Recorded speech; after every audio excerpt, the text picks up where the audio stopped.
Pag-usapan natin yung nangyari pong hearing kahapon, mga kababayan. Sabi ng mga DDS ay bagsak daw. Talo daw itong si Boying Rimulya sa pakikipagtalastasan ng batas dito kay Senador Rodante Marcoleta. Alam natin, pareha silang abogado, mga kababayan. Ngayon, nasisira, parang nasisilip yung pagiging abogado rin nitong si Boying Rimulya na hindi daw effective, mga kababayan, dahil hindi niya kayang sumagot dito kay Marcoleta. At natalo daw ito sa mga kababayan, sa pagkampi kay Erwin Tulfo. It's a separate story mamaya, yung kay Erwin Tulfo na pag-uusapan natin. Pero ngayon, yung kay Boying muna, mga kababayan. Nagtataka tayo, ang lahat ay nagtataka. Pati si Lacson, pati ang ibang mga senador, bakit ganun na lamang ang pagtatanggol nitong si Marcoleta sa mga diskaya. He even argued, mga kababayan, di ba? Para ito ay maipasok sa Witness Protection Program na parang sumobra na ata. Pero may isang tama si Marcoleta, mga kababayan, dun sa batas na kanyang ini-state. Pero sa pagiging desperado ay nakikita rin natin dito kay Marcoleta. Di ba nakalimutan niya ata, mga kababayan, ang power ng isang DOJ secretary or ng DOJ. Bakit kanyo, mga ka-GP Natics? Halina't balikan muna natin ang pagtatalo, ang palitan po ng legal statement, mga ka-GP Natics. Dito sa punto na to, masasabi ko panalo si Marcoleta. Bakit? Medyo natameme si Boying eh. Oy, sabi ng iba, hindi naman GP eh. Hindi, papaliwanag ko kung bakit talo siya. Talo siya, pero panalo si Boying. Ang gulo nun na. Pakinggan nyo at ipapaliwanag ko mamaya, mga ka-GP Natics. Ito, panoorin nyo muna. Pwede ba yung ganito? I respect your opinion, sir. But It that's is not how, my opinion, it is in the law, Mr. Secretary. Yes, sir. Yes, sir. But I am I'm operating. the arbiter Eva, is Can I the speak, law. sir? May I speak, sir? Yes, you I'm are operating from the Senator Marcoleta, from the kindly allow vantage the point of the resource, reason behind the law, sir. Mr. Secretary, a couple of days ago, in the last hearing when you were here, we somehow settled the issue that restitution is not a requisite for an applicant. Teka lang, mga kababayan. Sabi ni Jun Kuwan, natural lang na sa mga DD sheet na kumampi sa diskaya kasi mukha silang pera talaga.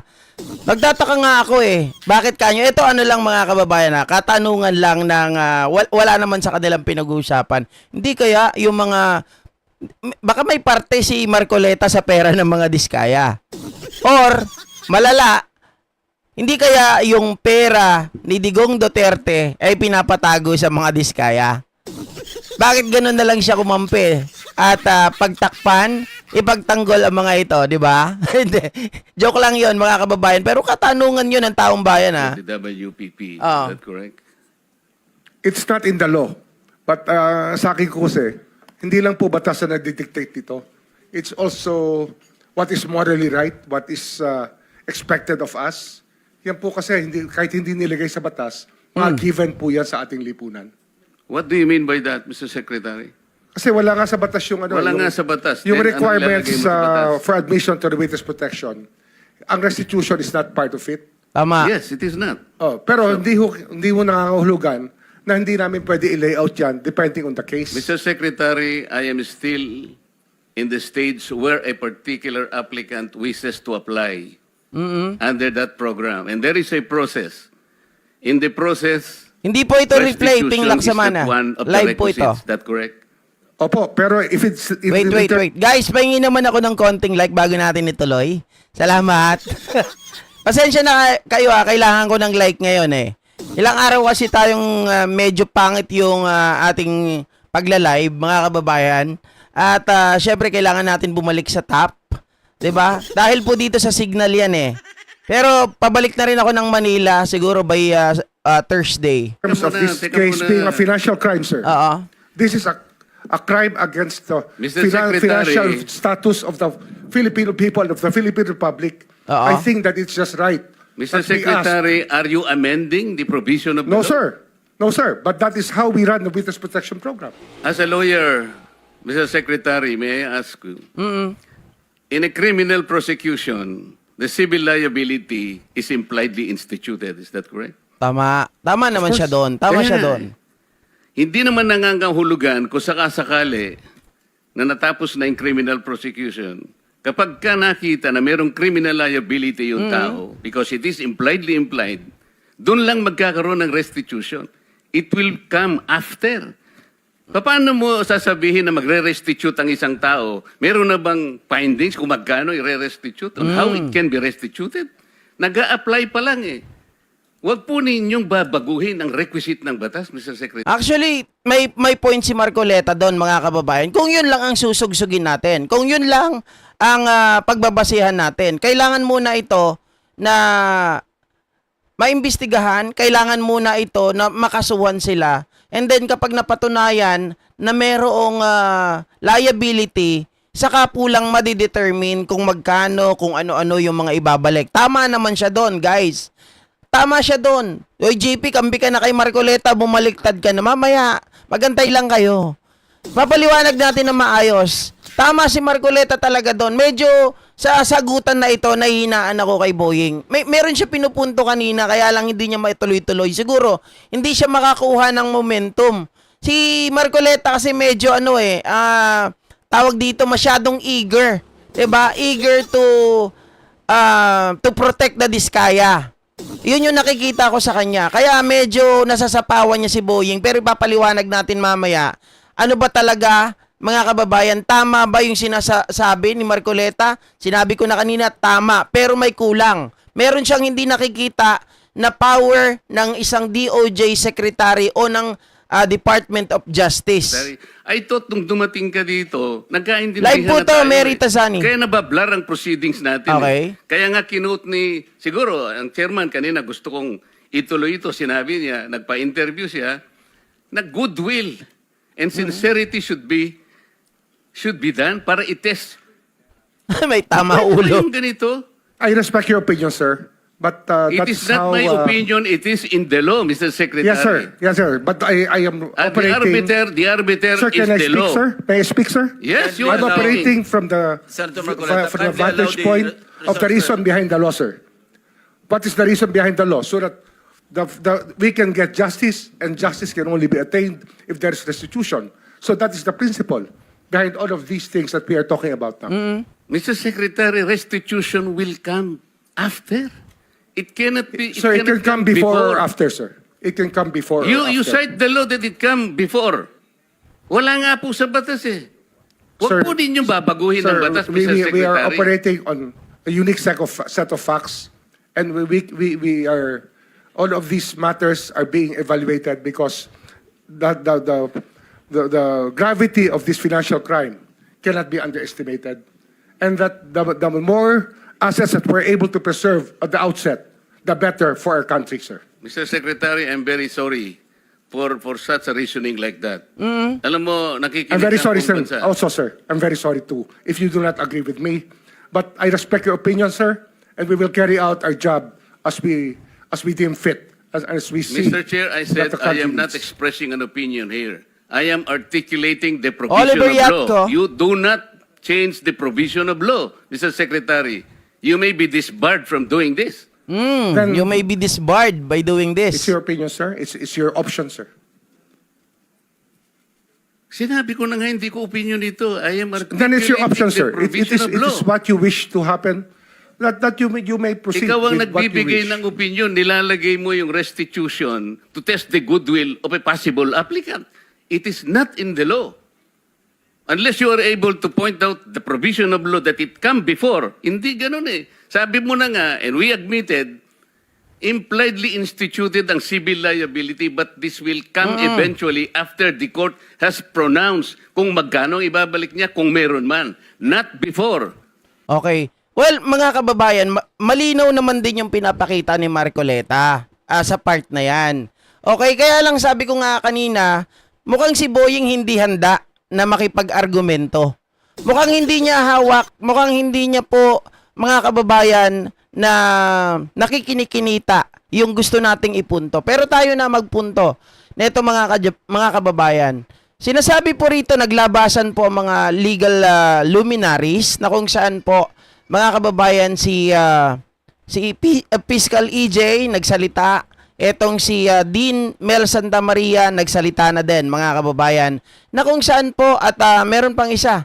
Pakita natin kung sino ba talaga ang tama. Ito, video po, mga kababayan, ng isa ding abogado, isang legal luminary na nagsasabi, tama itong si Boying Rimulya. Kaya lang doon sa video, nakikita natin na overpower siya nitong si Marcoleta. Mas mataas ang boses ni Marcoleta, tama? Mga kababayan, kulang sa argumento si si Boying Rimulya. Pero mga kababayan, siguro hindi lang naipaliwanag ng maayos ni Boying.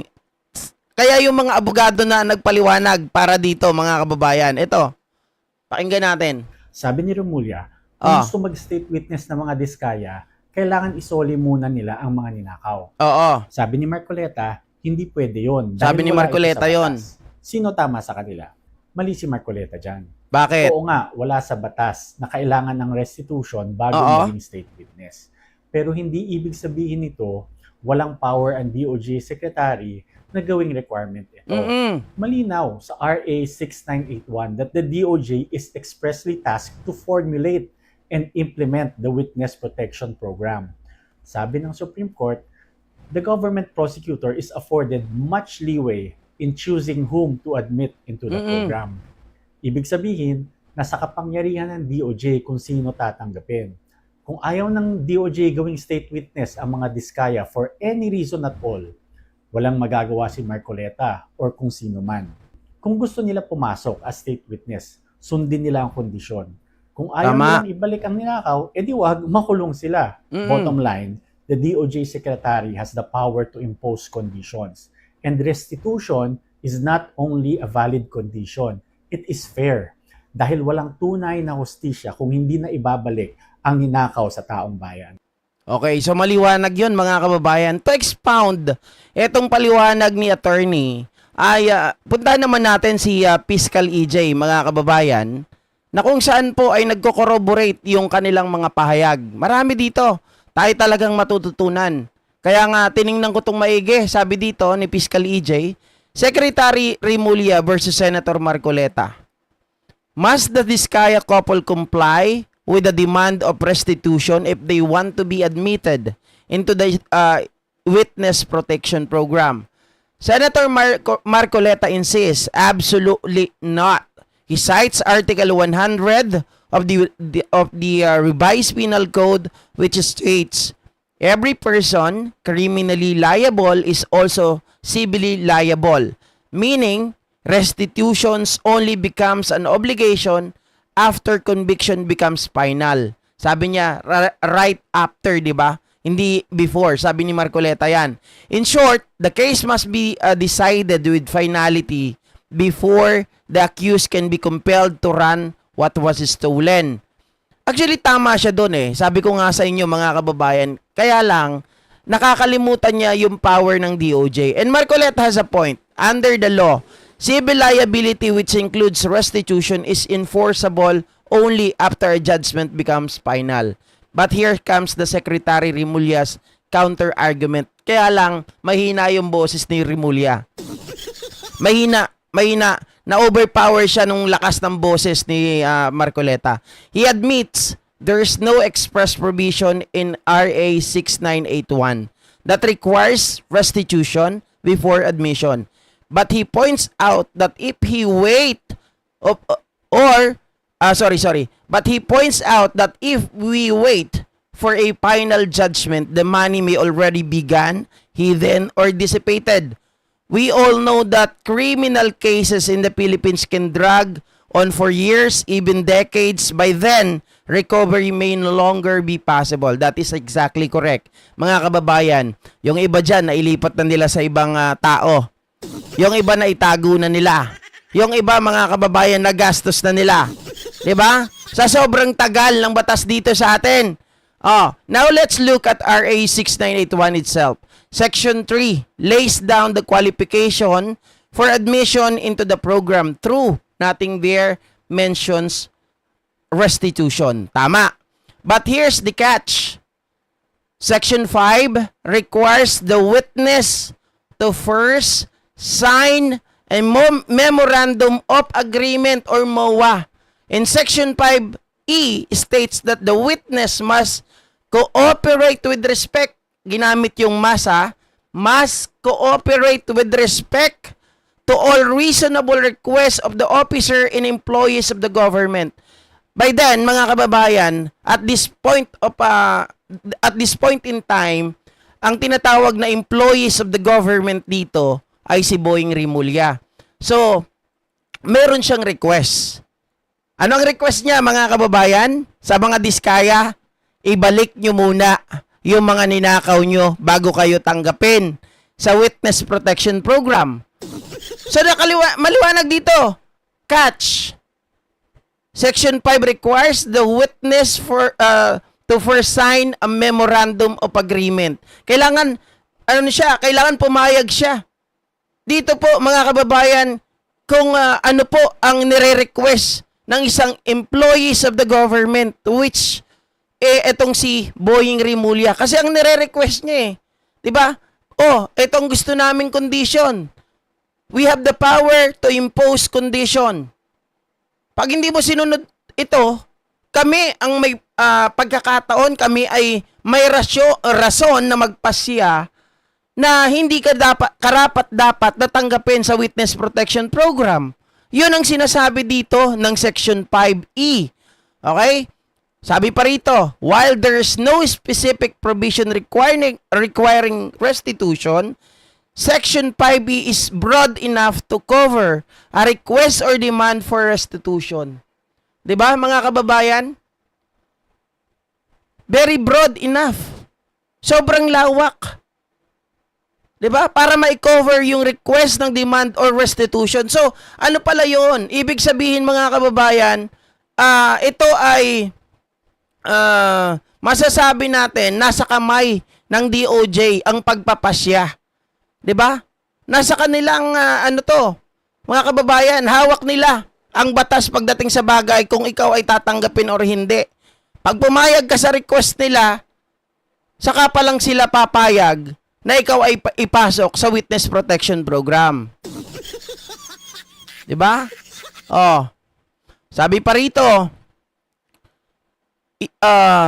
the DOJ can argue that such a request is reasonable, specifically since public money is involved and must be recovered quickly.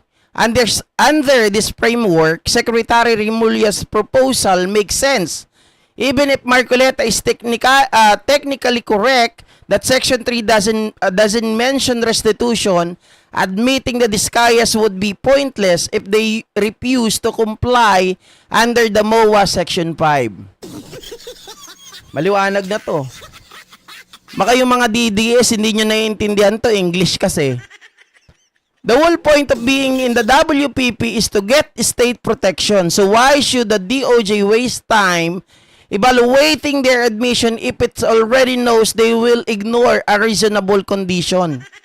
'Di ba, nakita naman natin yung Diskaya. Bago sila magsalita, mga kababayan, lagi nilang ini-emphasize na wala pa kaming protection, bakit kami magsasalita. That is because someone, mga kababayan, is promised them na mapapasok sila sa WPP.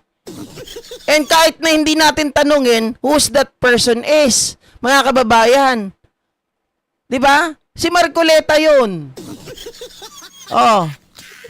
The Witness Protection Program is not a matter of right. It is the subject to the discretion. Ito yung right word. Discretion yan ng DOJ, mga kababayan. 'Di ba? Discretion ng DOJ whether tanggapin nila or hindi yung mga diskaya. Kasi kung hindi naman tatanggapin ng diskaya yung kanilang sinet na condition ng DOJ, Sasabihin lang nila, o ayaw mo pala makipagtulungan eh. Ayaw mo ng gusto namin eh. Bakit ka namin tatanggapin? 'Di ba? Therefore, if the DOJ requires restitution as a condition for protection, that can fall under Section 5 requirement of reasonable request. Protection under the WPP is not a free ride. No one should profit from their own wrongdoing. The least the Diskaya couple can do is return what rightfully belongs to the Filipino people. Maliwanag dito, mga kababayan. Parang hindi nyo nababasa, no? Kaya nyo bang basahin sa screen nyo yung ano? Yung nakasulat? Hindi. Hindi, tinatanong ko lang guys kasi magkaiba yung screen natin eh para may adjust ko. Kasi baka hindi nyo nababasa. Mahirap yan. Yan o.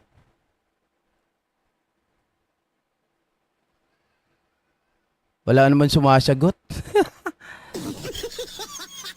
Sabi ni Ted Flor, nababasa. Okay, ako lang siguro hindi nakakita dito. Hindi daw. Sabi ni Robbie Ong, ayun, ang problema. Hindi nyo nga nakikita pareha. Hindi. Sobrang liit. Okay. Hindi nga mabasa dyan, guys. Sa inyo. Okay. Ano ko na lang, i-adjust ko na lang mamaya. Kaya pala yung iba, nagsasabi, hindi mabasa. Ako lang daw. Ako lang pala nakakabasa, anak ng tinapa. Oo. Yun na nga po. Sige. Ako ang, my bad. Sorry. Hindi makita kasi maliit. Pero kung gusto nyo pong, mga kababayan, teka lang. Gawan ko ng paraan. Wait lang Nabago kasi to eh.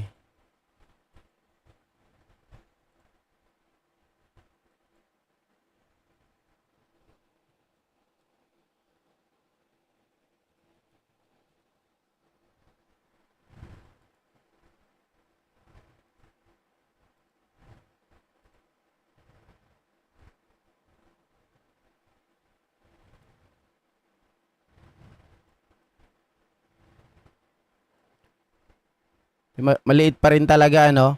Dito yan sa internet, guys. Kaya yung reception niyo dyan, hindi talaga nyo nakikita. Yung niya, yung bigay ng niya ng quality, nawawala. Di bali, pabundar na rin naman ako ng Maynila eh. Pauwi na rin kami bukas. So sa mga susunod na araw, okay na yan. Makikita nyo na yan, mga kababayan. Okay, so babasahin ko ulit. Meron pang isa dito na ito naman si Dean Mel Santa Maria. Sabi niya gano'n, mga kababayan, ay correct daw itong si Justice Secretary Mulya.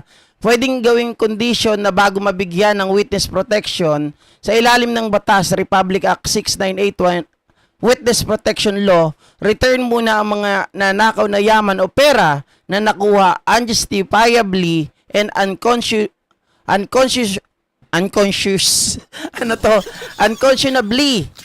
sa Section 5. So parehas lang din, mga kababayan. Hindi ko na i-elaborate, pero ito yung compliance.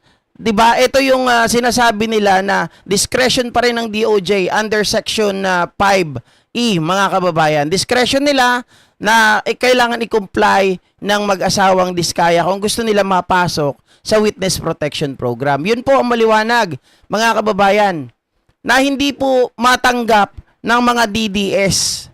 Kaya kung sinasabi ni Marcoleta, tinatakot niya si Boying, madidisbar ka niyan. Inaamyendahan mo ang batas at sinasabi mo na kailangan, hindi naman nakasulat sa ini-state ko na batas yung sinasabi mo. 'Di ba? Sa RA 6981, hindi naman nakasulat doon sa Section 3 na kailangan may restitution. Ikaw ay makakasuhan at ikaw ay madidisbar, sabi ni Marcoleta.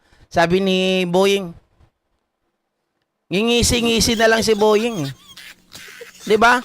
Mga kababayan, sabi niya, sige, magdadakdak ka na magdadakdak. Ikaw ang talo dito.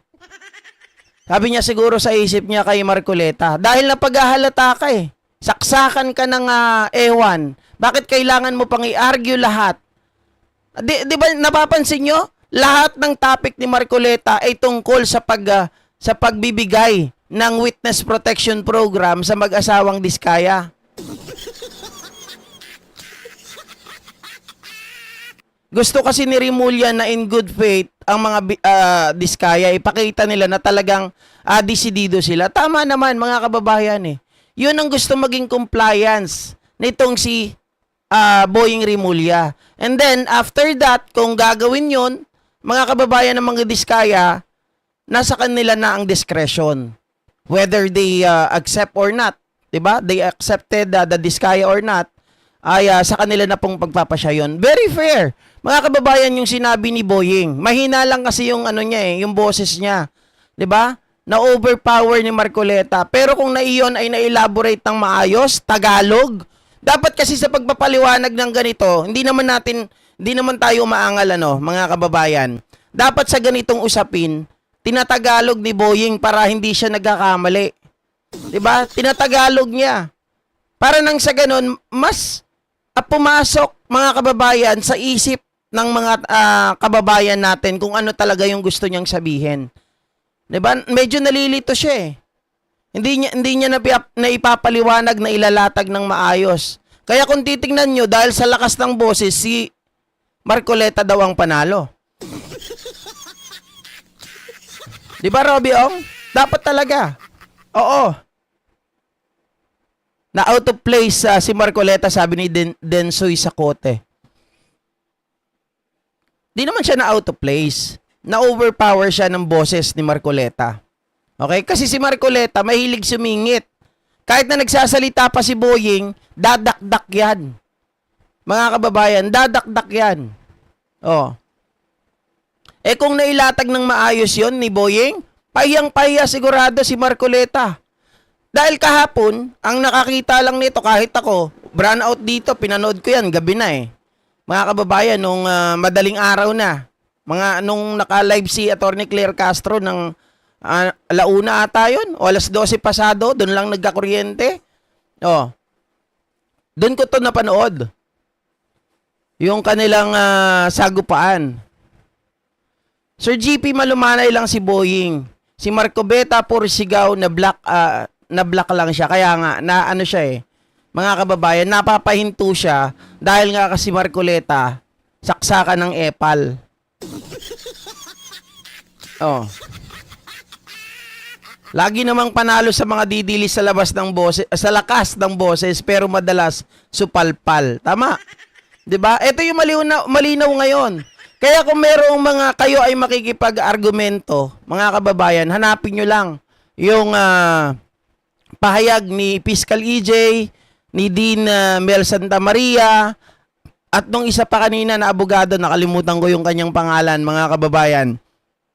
Maliwanag doon na panalo si Boying Rimulya, na tama ang power or ang tama yung kanilang argumento na may power ang DOJ.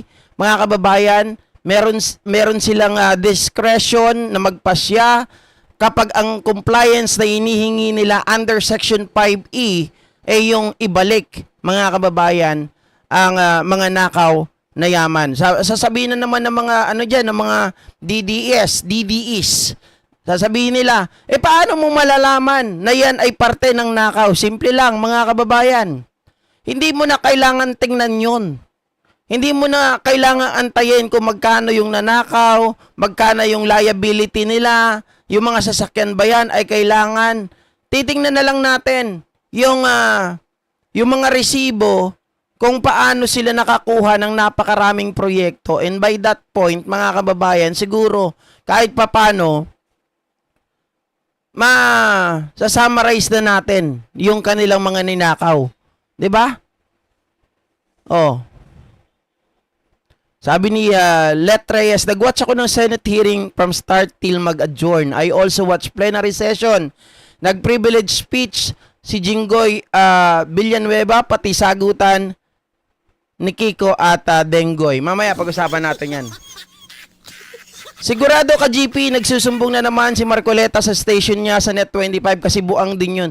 Yun nga ang matindi dito, mga kababayan, kapag sila Lacson ay nai-interview sa labas, nagsasalita, pinagbabawalan. Bawal daw. Pero pag si Marcoleta ang nagsasalita sa istasyon niya sa Net25, mga kababayan, ayos lang. 'Di ba? Napaka-unfair ng mundo. Napaka-unfair para dito sa mga taong ito, ang gusto nila, sila lang ang nagsasalita. Hindi po ba? Ay, hindi na ako magtataka sa Ricardo Gabriel kung bastos si Marcoleta may pinagmanahan. Kahit yung anak bastos eh. 'Di ba? Kahit yung anak bastos dun sa HOR eh. Napanood ko ang video na ang sabi talo si Marcoleta. Oh, talo talaga. Mga kababayan, talo talaga si Marcoleta doon.